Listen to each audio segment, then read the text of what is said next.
Et pour parler de ce sommet, Mustapha Tossa est en direct avec nous depuis Paris. Il est journaliste éditorialiste. Bonjour. Bonjour. Alors, Israël vient d'accueillir une rencontre sans précédent des chefs de la diplomatie des États-Unis, de l'Égypte, des Émirats arabes unis, du Bahreïn et du Maroc. Quel bilan politique faites-vous de ce sommet ? En fait, il s'agit d'une démonstration de force entre Américains et Israéliens et certains pays arabes à l'égard de ce qui est convenu d'appeler en ce moment l'ennemi commun de la région, à savoir l'Iran.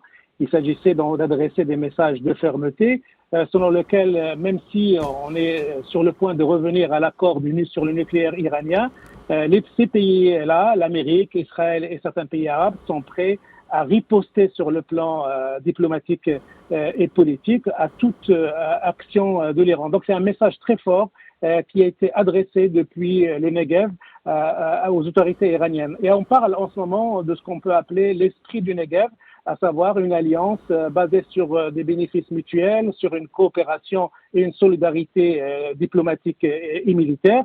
Et l'ambition des organisateurs de ce sommet, c'est qu'il soit pérennisé et qu'il se tienne à chaque période et que ça soit une alliance qui soit ouverte aussi à d'autres pays pour rejoindre cet esprit du Negev. Donc c'est un sommet inédit qui s'est tenu en Israël et dont le message particulier a été adressé à l'Iran, mais aussi il y avait une tentative des États-Unis, notamment de ministre Blinken, de vouloir absolument mobiliser ses alliés arabes et israéliens dans le bras de fer actuel entre les États-Unis et la Russie sur la guerre d'Ukraine. Donc beaucoup de sujets ont été discutés, des rencontres bilatérales, mais aussi une manière de concevoir une nouvelle architecture politique et sécuritaire et militaire née de ce sommet et dont on appelle aujourd'hui l'esprit du Negev. Et le secrétaire d'État américain Anthony Blinken a rencontré le président palestinien Mahmoud Abbas en Cisjordanie occupée. La question palestinienne a également été au menu des travaux du sommet de Negev. Donc, quel avenir pour les relations entre les pays arabes et Israël, justement ?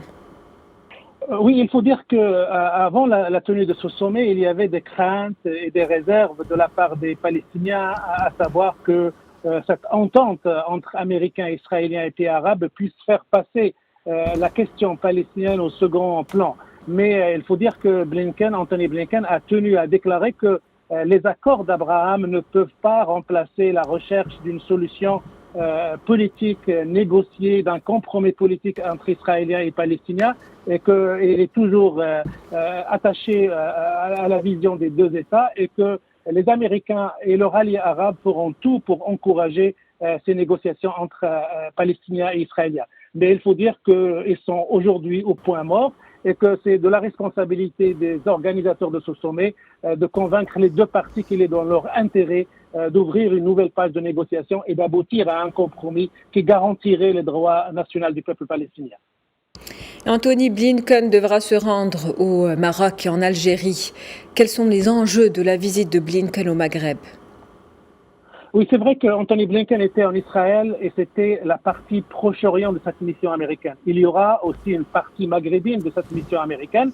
Il faut dire qu'il va avoir des rencontres avec les plus hautes autorités de l'État au Maroc, mais aussi en Algérie. Et cette rencontre avec les Algériens intervient après la reconnaissance par l'Espagne de l'option de l'autonomie, après la reconnaissance d'un certain nombre de pays européens, arabes, africains de cette option d'autonomie. Et il s'agit pour les Américains de convaincre les autorités algériennes qu'il faut qu'ils se mettent au diapason de la volonté internationale pour régler ce problème du Sahara. Donc on s'attend à ce qu'il y ait une forme de pression américaine sur les autorités algériennes pour les convaincre qu'il est dans leur intérêt et dans l'intérêt de la région qu'il y ait une entente et un compromis politique sur la région et qu'il faut absolument soutenir l'option d'autonomie proposée par le Maroc comme solution de sortie de crise de ce différend qui maintenant dépasse les 40 ans d'existence. Merci à vous Mustapha Tossa. Je rappelle que vous êtes journaliste éditorialiste. Vous étiez en direct avec nous depuis Paris.